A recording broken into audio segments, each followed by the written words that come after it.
So this is the Acer Predator Triton 300 SE, a very long name for a tiny notebook. In fact, I think this is Acer's smallest gaming laptop that packs this much power. The thing is, it's in collaboration with Intel. This is Intel's way of putting out a product on the market that can be in a notebook this size to take on last year's Zephyrus G14 or the HS series of AMD processors. If you guys don't remember, the G14 had a 4900 HS. It had a lower TDP, but man, it could still put out a punch. In fact, the processor inside of here was so good, it was beating out some modern day desktops. They paired this with a 2060 Max-Q and it became an instant hit in 2020. Well, Intel wants a little bit of that cake, but they're not doing it in the same way. In fact, they didn't put out an 8-core processor to go inside this tiny little thing. What they did instead was leave it at 4. All they did was they took their U series of 11th gen Tiger Lake processors, increased the TDP so there was a little bit more power to utilize, and put it in a chassis this thin. Now on paper, this makes sense if you're gaming at 1080p because you're gonna have higher single core clock speeds, but these single core clock speeds I'm getting from this are not higher than the Ultrabook version of the Tiger Lake processors. In fact, they're only a little bit higher than the Zephyrus G14's 4900 HS processor from last year. Yes, single core clock speed matters for 1080p, but not as much as it used to. A lot of the newer titles that are coming out today are GPU bound and no longer CPU. Sure, if you're playing old stuff like Shadow of the Tomb Raider, even though this Triton 300 SE has a 3060 Max-Q, the performance you get from it is going to be exactly the same as the 2060 Max-Q. Now take a title like Dirt 5 and then you can see the true performance of the 3060, but to be quite honest, it's not that massive. The 3060 Max-Q inside of here has a lower TDP than the 3060 Max-P that you'd find in a bigger, thicker laptop. In fact, it's only equivalent to an RTX 2070. Hello, I am Olga, Matt's grandmama. Please like and subscribe. Now I know I'm rambling on, and look, this is what I'm trying to say.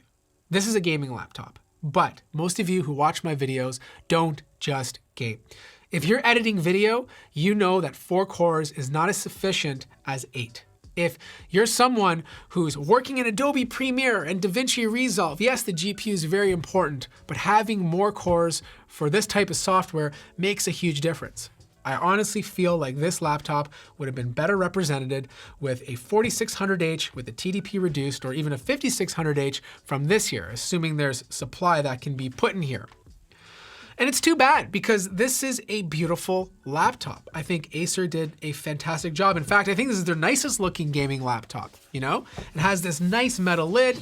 There's a lot of ports. On the left-hand side, you have your power connector, a USB port, Thunderbolt 4, so you can hook up an external GPU. And then on the other side, you have HDMI, another USB port, and an audio jack. The display is not bad. 144 Hertz, it's 1080p, it's IPS, it runs great. No complaints there. Even the brightness is above average. The only kind of complaint that I have is the keyboard.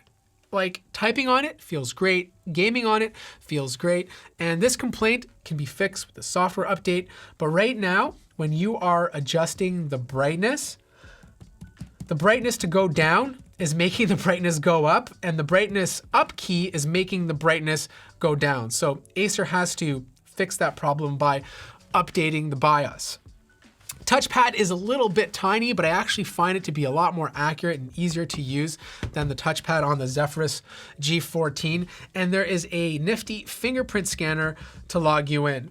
Now, the sound is coming out of 2 speakers on the bottom. They're really not even worth discussing because it's tinny, there's no volume to it. And when these fans kick on, you can't even hear it. And there's different modes you can choose. You know, default mode keeps the fan noise around 45 to 48 decibels, but as soon as you kick on turbo, holy smokes, you're gonna go deaf.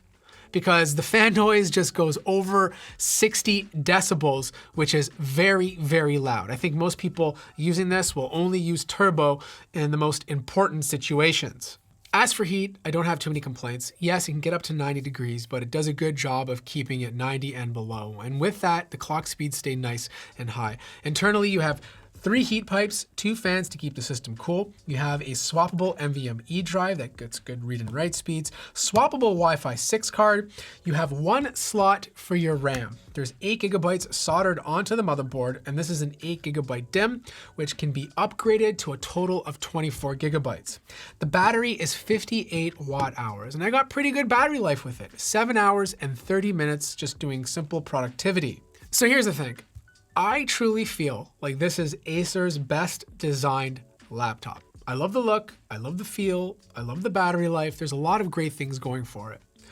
It's just the fact that it's using a 4-core processor. Regardless of whether it's from Intel or AMD, it's tough to recommend in 2021 because for around the same price, you can pick something up like last year's Zephyrus G14 and get slightly worse gaming performance, but significantly better CPU performance.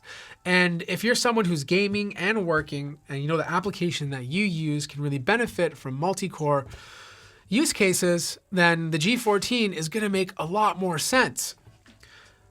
But there's also the other thing to consider. If you're waiting for the 2021 G14 with AMD's 5000 series processors, you might be out of luck. Because if we're to go by the desktop market, there might be a very short supply to choose from. And if Acer and Intel can drop the price of this by another $100, this might start to look a bit more attractive than it does today. So yeah, that's my review of the Acer Predator Triton 300 SE. If you have any more questions about it, let me know in the comment section down below. Like the video if you liked it, subscribe if you haven't already, and I'll see you guys in the next video.